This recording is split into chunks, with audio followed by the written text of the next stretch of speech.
Bienvenue sur Luxe Intemporel, la chaîne qui vous plonge dans l'univers du luxe, des fortunes extravagantes et des personnalités les plus influentes du monde.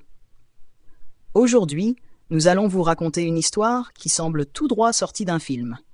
Un milliardaire congolais, connu pour son train de vie luxueux, adulé par les plus grandes stars de la musique africaine, vivant entre Kinshasa, Dubaï et l'Europe, vient de voir son empire s'effondrer en un instant. Arrêté en Espagne avec une quantité colossale de drogue, il se retrouve aujourd'hui face à une justice impitoyable qui pourrait bien révéler les véritables origines de sa fortune. Son nom ? Eric Mandala Kinzenga. Si vous suivez la scène musicale congolaise, vous avez sûrement déjà entendu son nom dans de nombreuses chansons. Il était un symbole de réussite, un modèle pour beaucoup, une preuve vivante que l'on pouvait partir de rien et bâtir un empire colossal. Mais aujourd'hui, tout cela s'effondre sous nos yeux. Alors, comment un homme aussi puissant a-t-il pu se retrouver dans une telle situation? Sa fortune était-elle vraiment le fruit d'un dur labeur, ou cachait-elle une réalité bien plus sombre? Et surtout, quelles seront les conséquences de son arrestation sur le monde du luxe et du showbiz africain? Restez bien jusqu'à la fin, car vous allez découvrir des détails stupéfiants. Avant de commencer, si vous aimez ce genre d'histoire fascinante sur les fortunes mystérieuses, les scandales du luxe et les personnalités controversées, alors abonnez-vous à Luxe Intemporel et activez la cloche pour ne rien manquer. Et bien sûr, laissez-nous un gros like.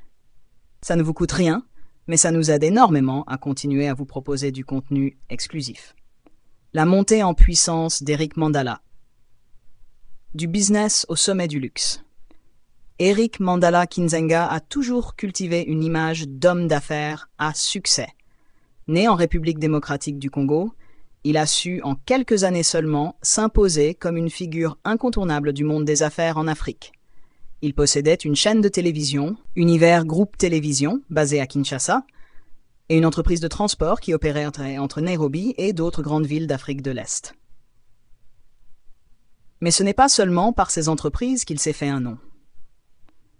Son goût pour le luxe et son train de vie extravagant ont rapidement attiré l'attention. Il vivait dans un appartement somptueux de 222 mètres carrés dans la Burj Khalifa, le plus haut gratte-ciel du monde. Une propriété qui vaut plusieurs millions de dollars. Il voyageait à bord de jets privés, portait des montres, hors de prix, et possédait une collection impressionnante de voitures de luxe, parmi lesquelles des Rolls-Royce, des Lamborghini et des Ferrari.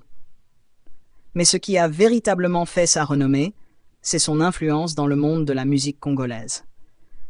Il était un mécène pour de nombreux artistes et figurait souvent dans leurs chansons. Présenté comme un homme puissant, généreux et respecté. Les chanteurs congolais, connus pour leur admiration des grandes fortunes, le mentionnaient régulièrement comme un symbole de réussite et de prospérité. Grâce à ses relations dans l'industrie musicale, il était invité à toutes les soirées privées des célébrités africaines. On le voyait aux concerts des plus grandes stars, offrant des cadeaux extravagants et finançant certains clips. Tout le monde voulait être associé à lui, tant son aura semblait inébranlable. Mais ce que personne ne savait, c'est que derrière cette image de businessman accompli se cachait peut-être une toute autre réalité. L'arrestation choc en Espagne. Une double vie révélée. Le 10 février dernier, tout bascule pour Eric Mandala. Les autorités espagnoles, qui le surveillaient depuis plusieurs semaines, l'interpellent sur le parking d'un centre commercial à Madrid. Dans sa camionnette, 200 kg de cocaïne soigneusement dissimulée. Une quantité astronomique, d'une valeur de plusieurs millions de dollars sur le marché noir. Lors de son arrestation, il n'était pas seul. Il était accompagné d'une ressortissante colombienne et portait sur lui plus de 50 000 $ espèces. Un montant qui soulève bien des questions. Pourquoi se déplacer avec autant d'argent liquide? Très vite, l'enquête révèle que la drogue venait d'Équateur et était destinée au marché marocain. Cette saisie n'est peut-être que la partie émergée de l'iceberg.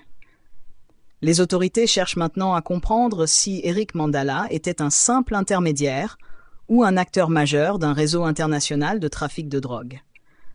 L'annonce de son arrestation fait immédiatement le tour des médias. Au Congo, c'est un choc.